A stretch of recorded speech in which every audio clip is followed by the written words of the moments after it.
to Tomorrowland seems eerily similar to what the film actually is. The movie is about a place where every creative dreamer is taken and allowed to explore any creative idea they want with no limitations. Essentially, that's the film in a nutshell. A whole bunch of interesting and imaginative ideas with absolutely no limitations. But the thing is, you kinda need limitations. If not, you get kinda this disorganized, unfocused mess, and yeah, you can start to see where the problem is. The movie opens with a rather awkwardly unfunny introduction by George Clooney, who tells the story about how he used to be a boy genius. He creates a rocket pack, yeah, it's that kind of movie I guess, and an android that looks like a little girl, takes him to that wonderful place where all creativity is welcome, Tomorrowland. Cut to modern day where another little genius named Casey is given a pin that allows her to see Tomorrowland but not quite get there. When she tries to look for more information about it, suddenly robots and all sorts of villains are chasing her down. The little android from before named Athena comes back into play, and she leads her to George Clooney, who in turn takes her to Tomorrowland. Why? Because he apparently created a device that could depict the end of the world, and guess what? It's coming up. But his calculations show that Casey might be the key in order to fix everything. Will they make it in time and stop an evil genius, played by Hugh Laurie, from making this self-fulfilling prophecy come true? Does Disney like really obvious tie-ins to its theme parks? Literally having the opening take place at one of their theme parks? I think you know the answer to this. Okay, so I'll start off with the worst part. The opening is awful. The writing, it's horrendously bad. This is so weird because this is a Brad Bird film and he's usually very good at directing this kind of stuff, but man, every line is about dreaming and wishing and whimsicalness and following your heart and all that stupid stuff you hear on Disney Channel movies just repeated over and over and over. Everything they say is like a mini speech, just nobody talks normal. When I first started watching it, I was thinking to myself, oh man, am I in for a bad ride? But luckily, it does get a lot better. Like when you do finally see Tomorrowland, it's very impressively done, and most of it just done in one shot. The action and comedy get a lot better too, with a lot of creative inventions and fight scenes. And on top of that, they start throwing in some really interesting ideas. For example, Clooney when he was a little boy falls in love with the android. Naturally, he's gonna get older and she's not. Also on top of the fact that she's an android and quote-unquote can't feel love. This could so easily be uncomfortable seeing a grown man like George Clooney kind of talking to this little girl that he used to be attracted to. But it's played just right so you feel more the tragedy of it rather than the creepiness of it. I know, it sounds weird, downright disturbing, but it's actually kind of handled pretty well. And as you guess, a lot of the ideas behind the technology is very inventive. The device that lets you see into the future and the way it operates is very cleverly done.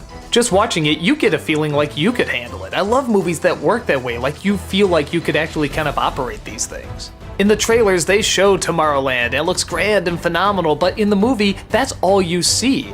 In fact, it's not even the real thing, without giving away too much, because actually it's kind of a clever twist.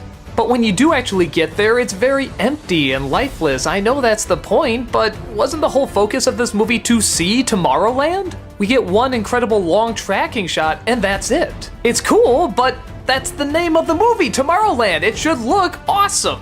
On top of that, because there's so much going on and so much information thrown at you so quickly, it's kinda hard to understand at times. For example, Hugh Laurie says that the world is doomed, but Tomorrowland is gonna be fine. Well, if that's the case, how come nobody's in Tomorrowland anymore, and how come it almost looks destroyed? There's also this great big long speech that's kind of explaining why Hugh Laurie thinks the world kinda should blow up, and I don't know, I can't tell if it's actually really profound or super preachy. Bottom line, it's so complicated you're still not quite sure what the motivation is. Now don't get me wrong, a movie that really wants to challenge you with some different philosophies and such, that's welcomed. But the movie literally opened up with a little boy creating a rocket pack and flying it around Tomorrowland. How are we supposed to follow this incredibly complicated philosophical technobabble? Is this a fun little fantasy or a super liberal that's trying to write out all his aggressions? Even the acting seems on and off. George Clooney sometimes can be very charming, but then other times his comedic timing is really off. Same thing with Casey. Sometimes she talks like someone her age, and then other times she just sounds so over-the-top whimsical and shoving the message in your face that's just irritating. The only thing that's constantly good through it is the android. They pick a really good actress to play her, and yeah, she has to do some very complicated, unique scenes with George Clooney and this kinda not really sorta romance that was going on. But she completely pulls it off, and she's totally convincing. She's easily the best part of the movie. As for the rest, I don't know, it kinda feels like it's trying to be a dark and gritty Meet the Robinsons. Except where the message in that one, while also hammered in, was kept very simple, this one, the entire world depends on it. If everybody doesn't follow their dreams, we're all gonna be destroyed. It just seems a little too extreme for me. And much like the idea behind the world itself, I feel it does need limitations. It does need people to say, maybe not this, maybe we should try something else. It's a cool thought to see creativity just bloom and never be filtered, but I think the moral of the story would have been more interesting if it was showing that limitations are needed. Compromises are gonna have to be made. I'm still happy I saw it, if for anything else just for a lot of these creative and unique ideas. But tone-wise, it's all over the place. Sometimes it feels very adult, sometimes it feels unbelievably childish, sometimes the effects are amazing, sometimes they're ridiculous, sometimes it's whimsical, sometimes it's boring, sometimes it's slow, sometimes it's too fast. It's about as uneven a film as you can get. Me personally, I like it when ideas are sort of dropped in my brain and can sort of fiddle around in there, so I can definitely take that from it. But if you're looking for a movie that's much more put together and easy to follow, sadly, it seems like it's another dream away.